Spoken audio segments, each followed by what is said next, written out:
What is going on, guys? Josh and Alex here for From the Stands. And in today's video, we are going to be breaking down and previewing UFC 309, which takes place next weekend in the wonderful state of New York in the US of A. Headline, obviously, by John Jones, defending his heavyweight title for his first heavyweight title defense in coming up to 2 years, which is quite insane to say.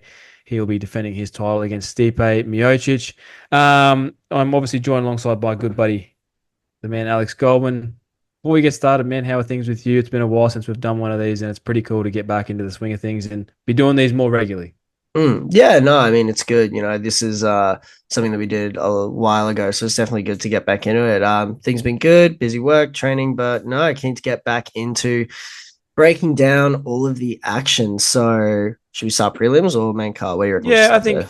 I think there's some really fun fights on the prelims, early prelims as well. That I think you could have any one of these fights really taking that main card opener because Mm, I mean, we've got Mauricio Ruffy, like I said, opening the main card. He's obviously a dangerous Brazilian that took out Jamie Mullarkey in his last fight. But we'll start with the early prelims. There's some fun names on there. We don't have to touch into too much depth on all of them, but obviously we've got Veronica Hardy back again. It's good to see her active again after some time off. I think this is her second, third fight this year. You've got Basil Hafez, the guy who took Jack Della to a split decision, taking on Oban Elliott. He's a good talented prospect from the mm, UK. Mickey Gall. You got Marcin Tybura's in the early prelims. So I guess wherever you want to kick it off with, we'll kick it off there in the early prelims. mm.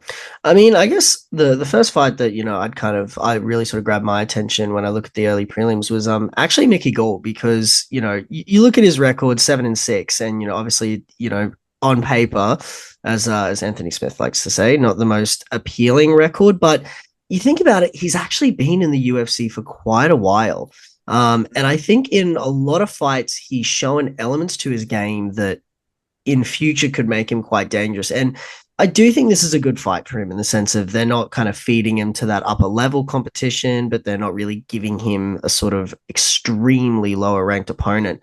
So sort of when I look at this fight that he does have book, yes, his opponent, Ramiz does have a better record, but I do think Mickey Gall is going to take this one just based off sort of that UFC experience, how long he's been in it. And I do feel like, I'm not saying Mickey Gall's ever going to be champion, but I do feel like we're definitely going to see a significant career improvement from him kind of moving forward. But that was sort of the first fight on I'd the like, early prelims that yeah, got I'd me. like, and I'd like to see Mickey Gall more active as well. I think the Mm, guy's it's crazy that he's been in the UFC since 2016 and he's only 7-6.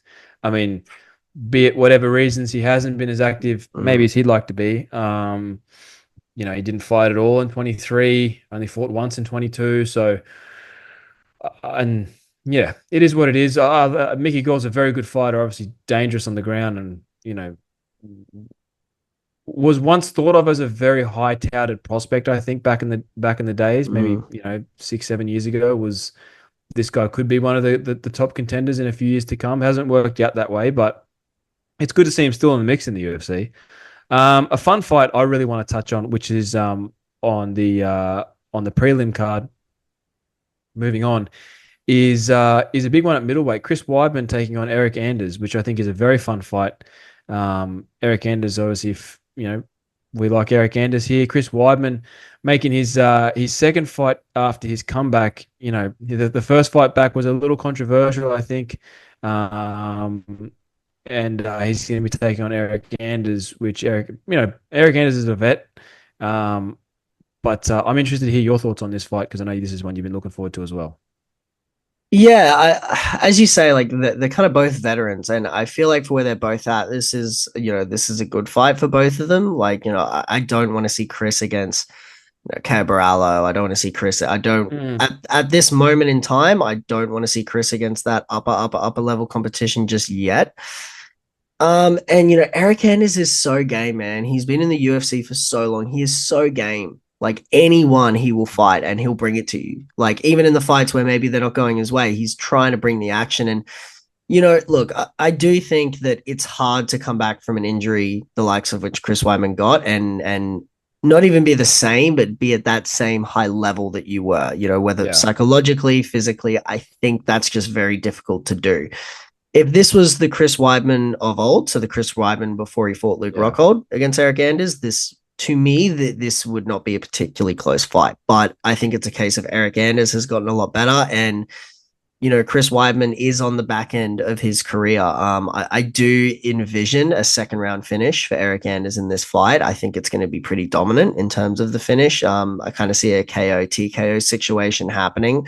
And look, respect to Chris Weidman. He's a legend of the game, but I do think that he is in the back end of his career, and to sort of be in that spot against someone who is so game in Eric Anders, and who's a good fighter as well. I think it might be a little bit much for him. G'day guys, Josh here from the Stands, and I'm just here to interrupt this video quickly to let you guys know about the sponsor of today's video, TrainAid, and their Black Friday sale starting on November 18th. All From the Stands viewers will receive a massive 25% off store-wide on all subs and apparel. Use the code FTSBF and take advantage of this amazing offer. Head to trainaid.com or click the link in the description of this video. Yeah, I 100% agree. I think if this fight was 10 years ago, I'm picking Chris Weidman all day long. But unfortunately, I think Father Time catches up with everyone, and be it that Eric Anders is only 3 years younger than Chris, Eric hasn't had the time off. He's been active. He's been in the mix for a little while now, and they have a very similar record for a guy that was champion. And they've both been in the UFC for many, many years. I just think Eric has been more active over the last 5-6 years compared to Chris. And then you add the injury, you add the fact that he's 40. I mean, it is what it is. I just think Eric is. I think he has the fighting stamina and the fighting durability left in him, whereas I think Chris doesn't. I think Chris maybe got away with the last fight, and I don't want to say lucky, but was maybe there was a little bit of luck in there that made him get away unscathed and didn't take too much damage and those sort of things, and actually get a win, be it controversial. But I do agree with you. I think Eric Anders has just been in the mix lately for too much lately, whereas Chris has obviously only fought once in 2 or 3 years. And at 40 years of age, I don't think you can do that. I really don't think you can do that. No. Were there any other fights on the prelim card that interest you that you wanted to discuss? Obviously, we've got some fun matchups there. Jim Miller, Damon Jackson. We've got Nikita Krylov coming back. David Onama. We've got Jonathan Martinez, Marcus McGee. Yeah, the prelim card is actually honestly really solid. Like you could take this prelim card, and this could be make a few maybe movements around on who's where on the card, and this is a main card of a fight night. I think the prelim card is solid. And I think the prelim card is actually going to deliver the most sort of exciting fights. But can we just talk about Jim Miller against Damon Jackson for a second? Because Jim Miller has been around in this sport doing the thing, and not just doing it and, win one. He's doing the thing at a high level, winning fairly consistently for so long now. Oh, yeah. Like, I'm talking about even when I first started seriously watching the sport. He'd already been in the sport for so long, and it's wild to me that he, from some fans, I remember ages ago there was that whole discussion of should he go Hall of Fame, and everyone's like, oh no, it's like the guy's a legend, and I think him versus Damon Jackson is a good fight as well, and I'm gonna back Jim Miller. I kind of look at Jim Miller as the Andrei Arlovsky of the lightweights, in the sense of that he's just going to be around forever, and pick up these wins here or there. And look, Damon Jackson's solid fighter and everything, but Jim Miller, firstly, I think has underrated jiu-jitsu. I think he's got underrated control on the ground, and the dude is he's seen everything. Like, there's nothing you can bring to this fight that he hasn't seen. And I do think that Jim Miller is going to get a victory in this fight against Damon Jackson. I really do. And for me to still be able to watch him fight, that's the really exciting thing for me, is that this dude's still fighting. And it's not one of those, like, man, with like Tony and BJ Penn towards the end, you watch their fights and it's like, you watch it because you're a fan, but it's sad. It's not like that with Jim Miller. Like, I'm not watching it like this man's going to his funeral. Like, Yeah, it's shout out to Jim Miller. Shout out to the great Jim Miller because that is a phenomenal effort. I mean, the dude's 41 years of age and still in the mix, still taking on insane. guys like Bobby Green and King Green Yeah, now in school, but doing the damn thing at 41 years of age and at this point looks like he could go another 3-4 years. So it's mental. good on him for being back in the mix. Well, not really being back in the mix, always being in the mix. Mm, Let's turn our attention to the main card. Obviously, mm, I think the first two fights on the main card, for your casual fans, you may not recognize the names. But I think the first fight on the main card is definitely a fun matchup with Mauricio Ruffy, James Llontop. Mauricio Ruffy, for those of you who don't remember, he slept one of our own in Jamie Malaki, absolutely demolished Jamie Malaki a little while ago, but looks like a real killer at 155. Looks like he could be a really big prospect in the next year or two. Only 28 years of age, very well rounded, 10-1. I mean, the dude looks like he has has that thing that little bit of swagger about him as well. mm. Looks like he could make a real dent in the 155-pound division, which is looking for fresh contenders. At this stage of the division, guys like Justin Gaethje, Dustin Poirier, been in there for many years, but they're on the back nine now. Especially guys like Chandler, and I mean, I hate to say it, even guys like Oliveira are still on the. I think Oliveira's probably got a couple left in him. Mm. We'll get to that fight with Michael Chandler, but I think that is a fun fight to watch out for. Mauricio Ruffy, James Llontop. I expect a pretty dominant finish again from Mauricio. He looks like he has the it factor and is an incredible fighter. So I guess if you have any thoughts on that fight, I'd love for you to give them. The thing is, right, is that I feel like the next 3 to 4 years at lightweight we're really going to see who's going to be like that next class of lightweight fighters. Because, the current class, we've got Makhachev, Gaethje, we've got Dustin Poirier. And then, before that, it was RDA, Anthony Pettis. I feel like the next sort of 3 to 4, 5 years are really going to sort of show sort of the next lightweight class. And, look, I think this is a good fight, 10-1, 14-4. I'll be honest, I haven't watched both of these dudes fight, a lot. I've seen them fight here or there, but not heavily consistently. But I mean, as you say, watching what he did to Jamie Malaki, who, doesn't necessarily get the respect that I think he deserves in terms of his, his toughness and his ability.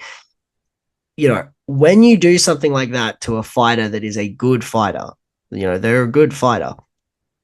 That to me shows that you are either at a technical level that's just above whoever you're fighting currently, like the sort of fighters that you're fighting, or you believe in yourself so much that you're willing to put yourself into that fire to get those sort of finishes. And I do think that is sort of the element there that's really going to sort of make Mauricio like a little bit more dangerous. It's just that self-belief and that willingness to put himself in those positions to get a finish like that. And I do agree with you that I think this is going to be, I think this is a reason why they've chosen this fight to open the main card. I think it's going to be, I don't see it going the distance. I think it's going to be pretty brutal until the finish. I think it's going to be a bit of a scrap, and then the finish is going to be very brutal. But I would ultimately pick Mauricio by probably second round KO.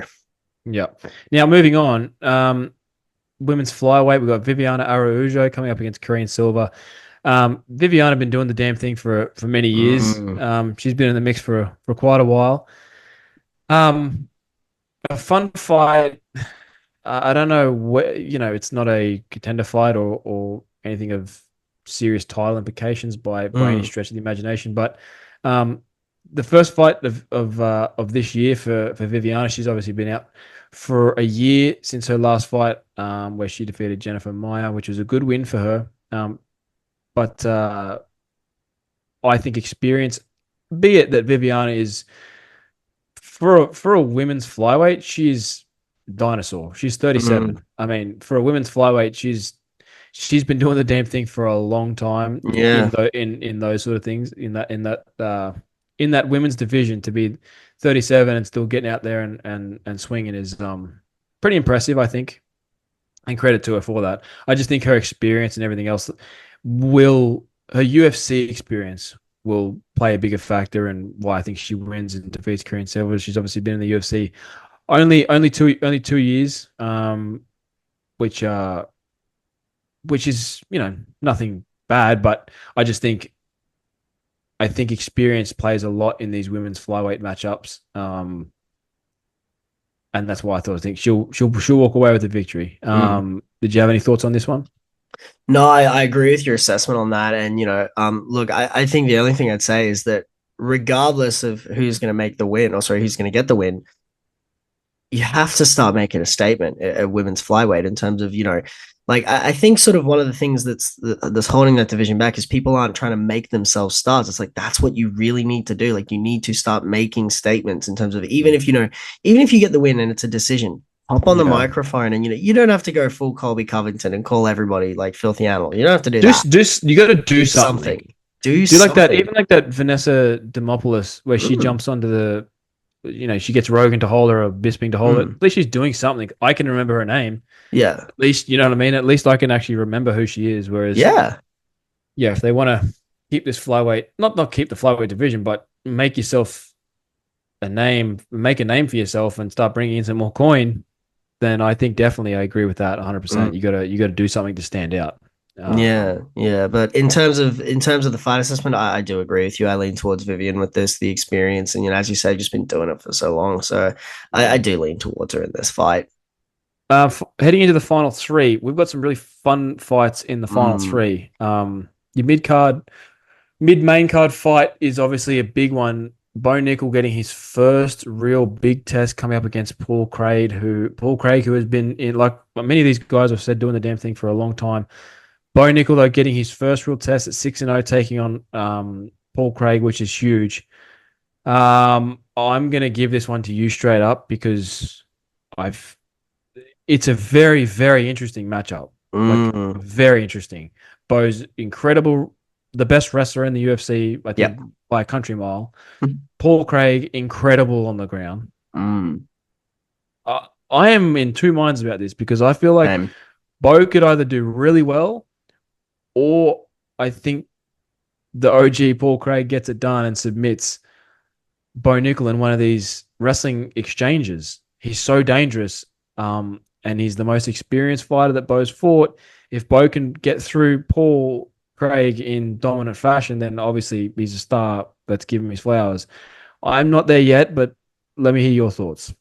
Yeah, I think you actually made a statement that's very, very correct in terms of how this fight could play out, is that Paul Craig's a fighter that I've watched a lot of, and Paul Craig, where his best jiu-jitsu submissions come from, you look at the Jamal Hill submission, it comes from transitions when people are either wrestling him or they're trying to move against him on the ground. Now, this is where it can get very dangerous for Bo Nickal, because if he is not so careful with his takedowns, if he decides to go for them, if he is not so unbelievably careful with his head positioning, with everything, he is going to get submitted. Like, you can't make a mistake that, like, super openly taking down Paul Craig and not get submitted. I do think as well that there is an element when you get an actual ranked fighter, for the most part, if you're sort of one of these prospects as Bo Nickal is, that it's a step up psychologically and physically. We saw it with Hamzat against Gilbert, going into that fight, a lot of people were like, Gilbert's got no chance, he's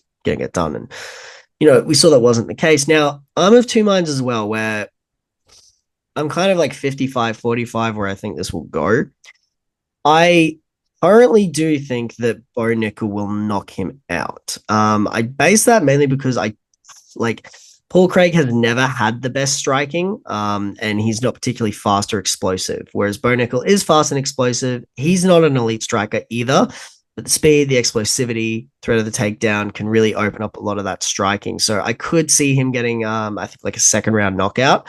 I could see that happening. But as you say, the other 45 of me is also like, I could see Bo shoot for a takedown, blast double, ends up on the ground, gets caught in a triangle or something. Like, I could see that happening. And you've been watching the sport, same amount as me. MMA gods are very cruel when we get these prospects that look like they're going to, defeat, David and Goliath on the same day.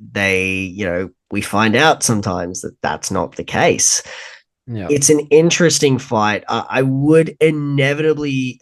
I think it actually really depends which version of Paul Craig shows up, because Paul Craig has up down performances. He has performances where he looks like a world beater, and then he has performances where he's reaching for takedowns. He's kind of, he's going to that jiu-jitsu base in terms of trying to sort of create an engagement. And I think if he does that against Bo Nickal, he's going to get knocked out hard. Whereas I think if he's smart, if he's very tight with his defense and he's technical, I can see him getting a victory. But at the moment, I am leaning towards Bo Nickal, second round TKO/KO. But I'd be curious to hear what your thoughts are on I this think fight. that's a pretty good assessment. I feel like 55-45 is pretty fair.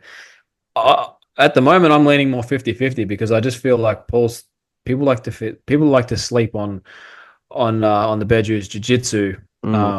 It's one of the best in the game for many years. Bo's striking is like this awkward thing where you're like, how did he get that? How did he just knock him out? It didn't look good, but he does it. And I wonder, I'm like, well, the guys he's knocking out, like they're in the UFC, so they're good enough to be in the UFC, and they're getting slept by Bo Nickal.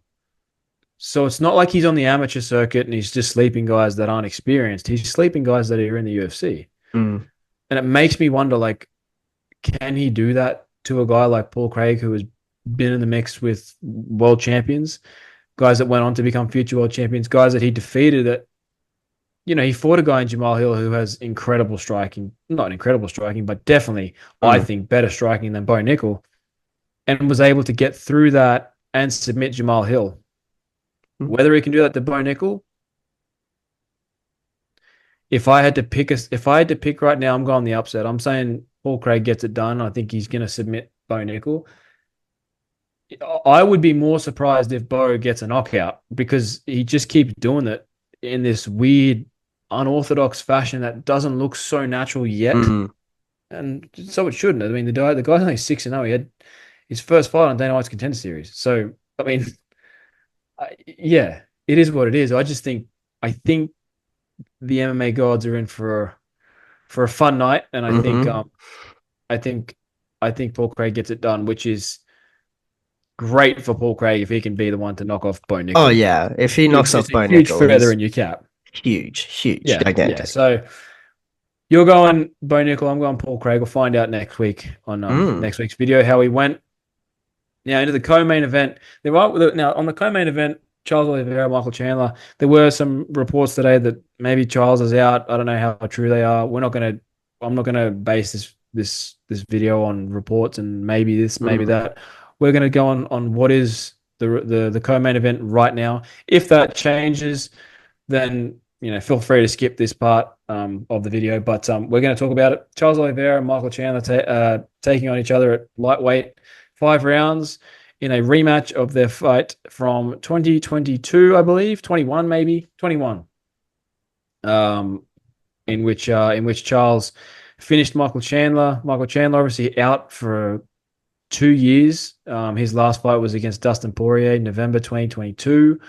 So it's been a long time since we've seen Michael Chandler in the mix at 155 pounds. Obviously waiting for that illustrious fight with Conor that never happened, and I don't think will ever happen. Conor obviously back in court yesterday on a civil suit about a rape charge and everything else. I mean, fair play to the dude, made more money than God, but when it comes to fighting, I don't think we'll see him again. No. But we'll talk about this. We'll talk about this fight at length. What are your thoughts on how this fight plays out? So I'll try and be objective. So I'll be open from the outset. Michael Chandler is one of my favorite fighters of all time. So I'll be open from the outset, but I'll try and be objective here as much as I can.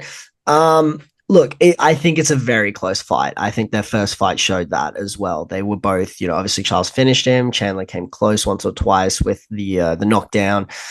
I think it is a very, very close fight. I think it's a very, very good fight. I do think an important element here is that, as you say, Chandler's had 2 years off, and it's not just he's had 2 years off on the couch, kind of, mucking around. He's been training and he's ready. And for most fighters, I would say 2 years off at the highest level is a terrible idea. And I don't think it's a good idea in general. However, With Chandler, I think because he has so many wars, and he has so many just sort of like dog fights, and it piles up and it piles up, not just the damage in the fights, but the preparation and the training. And I think 2 years off for Michael Chandler, we could not see the best version of Michael Chandler, but a better version of Michael Chandler in terms of his maybe ability to take a shot a little bit better, his control, maybe even just the pressure he's able to put when he's in the cage. I do think we're going to see a really good version of Michael Chandler.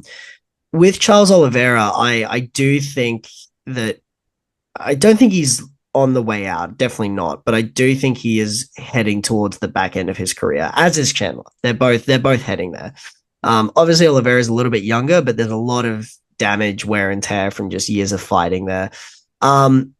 I ultimately do when I look at a fight like this, I go, okay, who's got the most ways to win? Essentially, so you've got Charles could sub him, knock him out.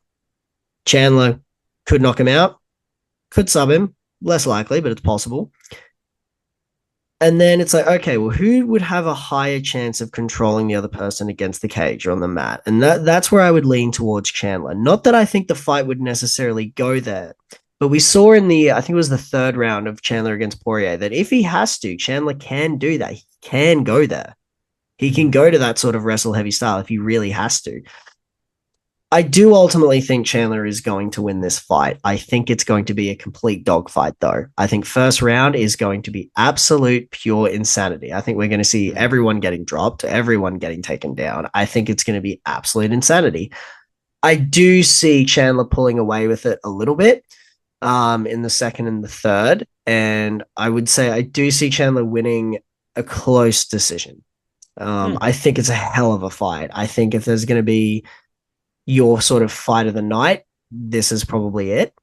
I think it's going to be a hell of a fight. I'm so excited just to see the fight, so hopefully it does go through. But I'm very, very curious to hear what you think about this fight, because you're maybe a little bit more objective than me when it comes to Chandler. No, I think I like Chandler. I think I would like to see Chandler win just because of what he's been through the last 2 years, not fighting, waiting for the title shot, lost the fight to Charles the first time around. It'd be nice to see him come back and get a win, especially if it's dominant. Maybe it sets him up for a title shot. Then he's in a way better position than the dream. Maybe not the best position, a better position than fighting Conor would do monetarily, but nonetheless a very good position for him to be back in. Whether it's if he just fought Conor and got beat by Conor, it's like now he's at the bottom of the pile. I mean, it's not really the same. Yeah. Michael Chandler fights are fun fights. They are exciting fights. That dude is a go-getter. He is a dog. And so is Charles. They're like two of the guys cut from the same cloth. I really think that. They're both dogs. They both got grit. They both got determination. They're both incredible fighters. In terms of what you say, like the ways to win, I just feel like Charles maybe has been a little bit more active, obviously, than Chandler. Yeah, I don't think Chandler's been sitting on the couch. I think he's been training. I just think fighting may have an impact. He's a little younger. I think he just fought Arman at UFC 300, and I thought he beat Arman. At least it was pretty damn close. So, he was scheduled to face Islam last year in a rematch for the title. That didn't come to fruition because obviously he got the cut and everything else. So it's like, I just feel like trajectory wise, I feel like Charles is a little bit in front of Chandler at this point. Chandler's 2 years off 40, in great shape. Like I said, like we both said, he's in great shape. But I just feel like Charles has the win the first time around. I feel like he's been more active. I feel like he has more ways to win. And I do think Chandler will have more of a do or die attitude because he needs, if he comes back, and he'll still have I think he still has the Conor fight, even if he loses. But boy, does it increase his chances if he comes back with a dominant win over Oliveira. Yeah. So I am leaning, though, towards Oliveira. I'm not going to give a prediction on how this fight ends because Who in the goddamn hell knows? It could be a car crash. It could be a decision.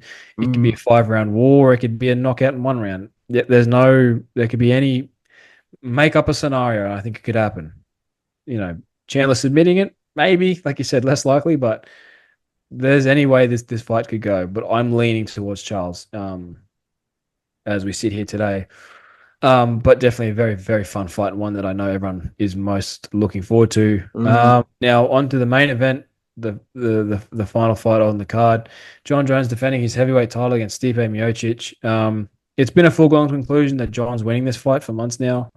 It's pretty much like Stipe doesn't exist, or he isn't a fighter, or he's literally literally just an amateur fighter that he's fighting. So it's I don't know.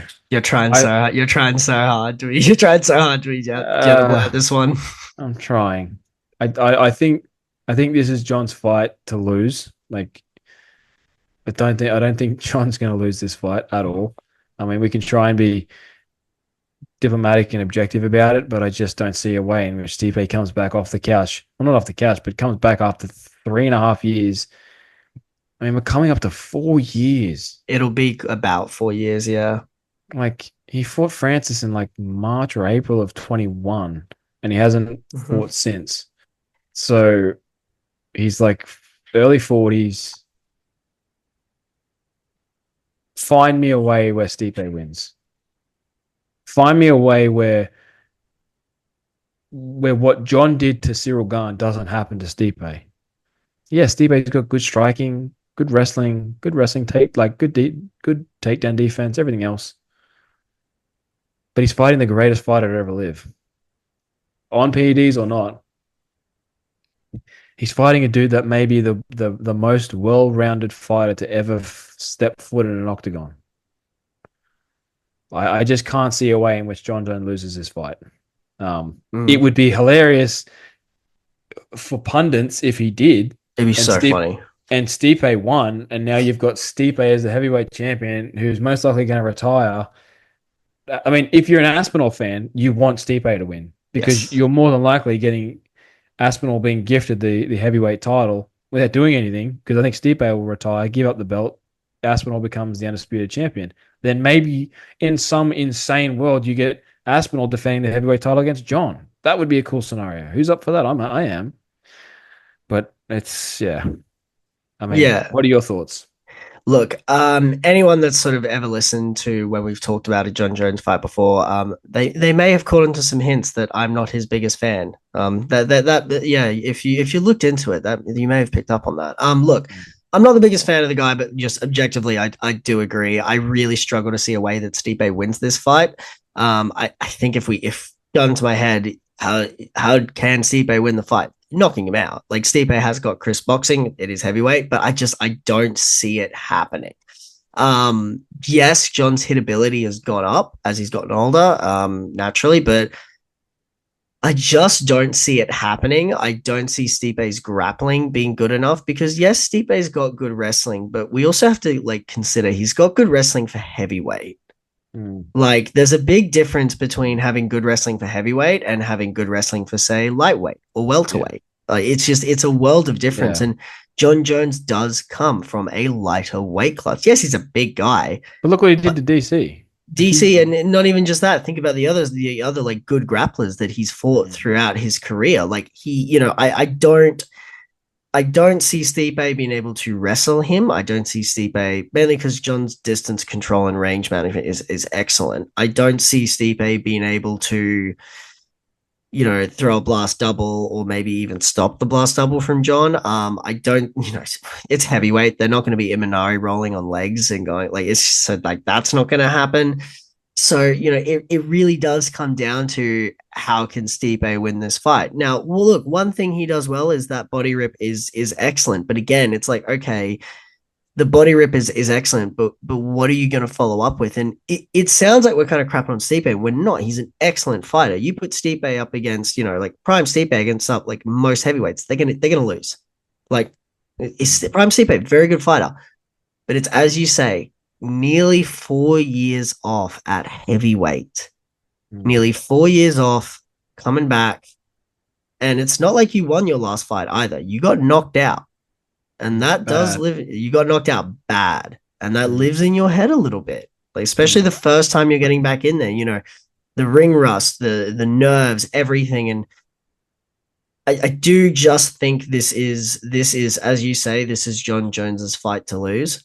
Will I laugh if John gets knocked out? Like, yeah, it will be hilarious. It'll be so funny, but I just don't think it will happen. That's the thing. And I will say I think John probably TKOs him in the first. I could almost like when Nick Diaz fought Robbie Lawler and like he kind of just got battered and then it was kind of like over. I could see that happening. And again, it's no disrespect to Stipe. It's just an objective look at where they both are in their careers right now. Yeah, Um, I think John will give him the respect.